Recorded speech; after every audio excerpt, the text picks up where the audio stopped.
kajian hati? Tenangkan. Ada yang mau nanya lagi? Boleh? Mau tanya lagi boleh? Boleh mbaknya? Iya boleh, kerudung coklat. Silahkan. Assalamualaikum Ustadz. Waalaikumsalam warahmatullahi wabarakatuh. Perkenalkan, nama saya Novita Amelia. Usia saya 17 tahun. Saya anak kedua dari 2 bersaudara. Kakak saya laki-laki. Dulu saya terlahir dari keluarga yang utuh dan hangat. Sampai pada akhirnya pada tahun 2019 hidup saya berubah karena orang tua saya memilih untuk berpisah tepat sehari sebelum Idul Fitri, di mana hari itu seharusnya menjadi hari yang bahagia untuk setiap anak-anak, tetapi menjadi menyakitkan bagi saya. Setelah liburan Idul Fitri selesai, mama saya mengantarkan saya ke rumah nenek, ibunya saya. Setelah itu saya berlari ke rumah nenek dan kebetulan saya mendapati keluarga banyak berkumpul karena nenek saya sakit parah.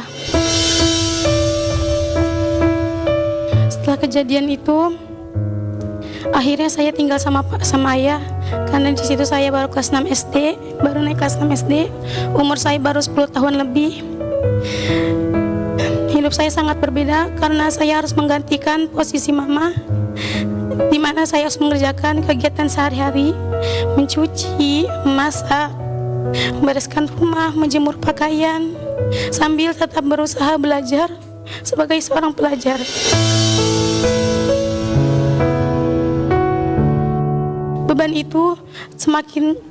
Beban itu terasa berat bagi saya hingga akhirnya saya sering terlambat ke sekolah, Ustadz. Selama itu pula saya tidak diizinkan untuk berkomunikasi dengan mama sekitar setengah tahun, Ustadz. Saya dan mama tidak ada komunikasi. Kemudian menjelang kelulusan akhirnya saya diizinkan untuk bertemu mama. Setelah itu mama mengasih pilihan untuk ikut mama atau ikut ayah. Saya bingung, Ustadz. Saya bingung harus ikut mama atau ikut ayah. Akhirnya saya memilih untuk dimasukkan ke pondok pesantren. Masuk pondok pesantren pertama, saya merasa tidak cocok. Akhirnya saya berinisiatif meminta pada mama untuk mencarikan pondok penghafal Al-Quran. Alhamdulillah, sekarang saya di Rohama Putri sudah 6 tahun. Dan selama itu pula ayah saya tidak mengetahui keberadaan saya.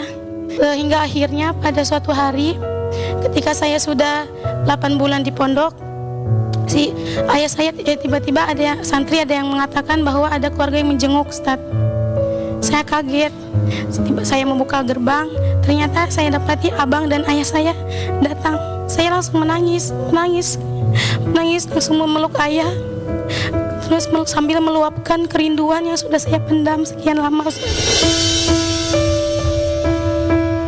Dan alhamdulillah sekarang saya sudah 6 tahun di pondok pesantren dan dapat menghafal 13 juz Al-Quran, surah kesukaan saya Al-Qalam, Ustaz. Boleh dibaca, silakan. A'udzu billahi minasyaitonir rajim. Bismillahirrahmanirrahim. Nun wal qalami wama yasturun ma anta bi ni'mati rabbika bimajnun wa inna laka la ajran ghayra mamnun wa innaka la ala khuluqin azim fasatubsiru wa yubsirun bi ayyikumul maftun inna rabbaka huwa a'lamu biman dhalla an sabilihi wa huwa a'lamu bil muhtadin. Shadaqallahul azim.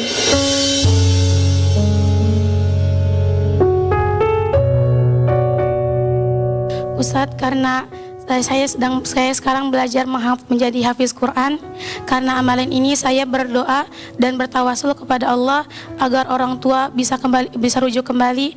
Apakah itu salah atau berdosa? Karena saya ingin melihat keluarga bisa kembali bersatu. Apakah itu termasuk menyalahkan takdir Allah, Ustaz?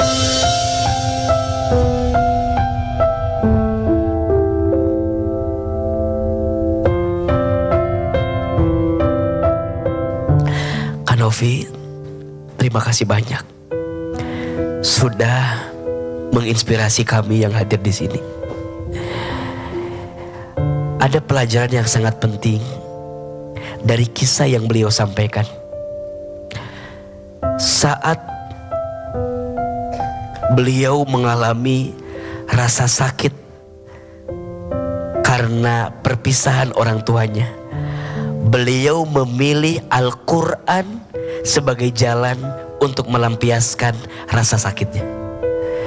Dan ini bagus sekali. Kenapa? Karena Quran itu jawaban dari semua persoalan. Al-Quran itu penenang dari setiap kegelisahan. Al-Quran itu obat dari setiap penyakit dan ujian yang berat. Dan Kanofi memilih melangkah masuk pondok pesantren, belajar Al-Quran. Disitulah dia menemukan cahaya. Karena biasanya kadang Allah mematahkan hatimu, karena di balik patahan-patahan itu Allah menitipkan cahaya. Dan cahaya yang beliau ambil adalah cahaya Al-Quran. Nur ala nur, cahaya di atas cahaya. Dan Quran itulah yang memuliakan kita. Jadi ini jawaban. Siapapun yang sedang lemah, kalau mau kuat, back to Quran. Siapapun yang sedang gelisah, kalau mau tenang, back to Quran, kembali ke Quran. Dan siapapun yang lagi sempit, lagi sulit, mau lapang hidupnya, kembali kepada Al-Quran.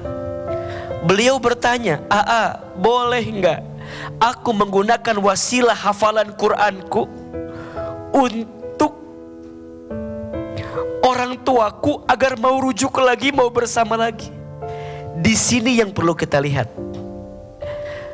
Wasilah Qurannya bagus, tapi untuk rujuk tidaknya, kadang kita tidak punya pengetahuan lebih apa yang membuat bahagia untuk orang tua kita.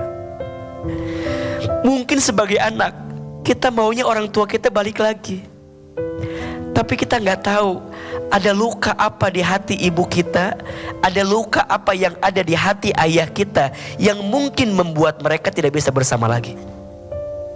Maka ada satu keadaan, kadang sebagai anak tidak bisa ikut campur berlebihan terhadap perasaan orang tua kita. Setuju atau tidak? Maka bagi AA, kalau ditanya, AA boleh nggak menggunakan wasilah hafalan Quran saya? Boleh saja. Tapi kalau menurut saya, permintaannya jangan agar rujuk, karena kita tidak tahu. Permintaannya agar ditunjukkan yang terbaik.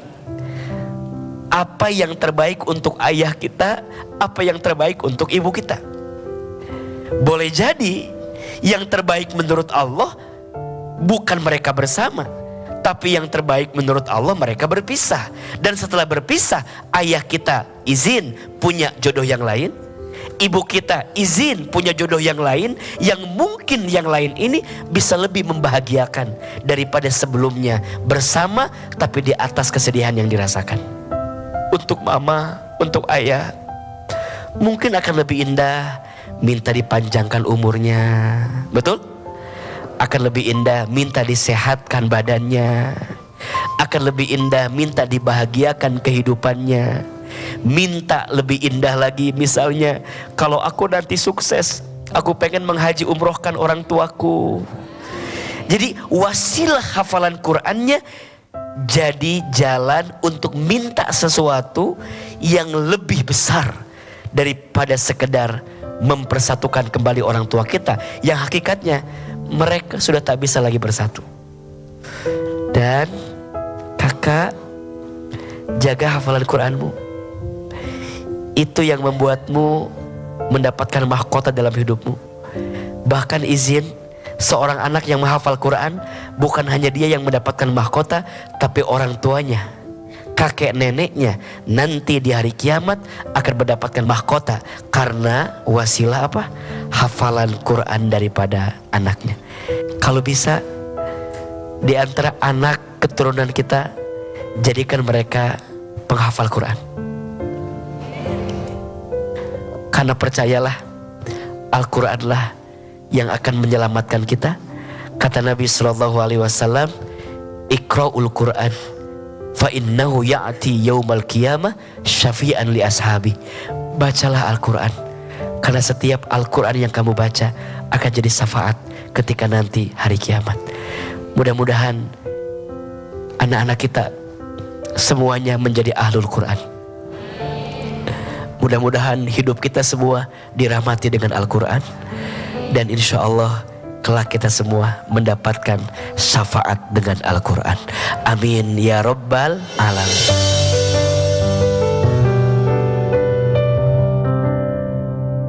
Untuk Mama, terima kasih telah mengandung aku dan membesarkan aku sampai sebesar ini. Perjuangan Mama aku nggak bisa bayar dengan apa-apa. Dan semoga dengan cara aku menghafal Al-Quran bisa mengangkat derajat Mama.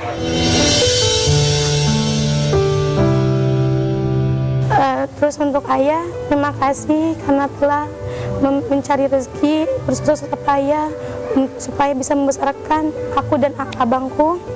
Semoga Ayah juga selalu disehatkan. Semoga Ayah di akhirat nanti bisa dipakaikan mahkota sama aku.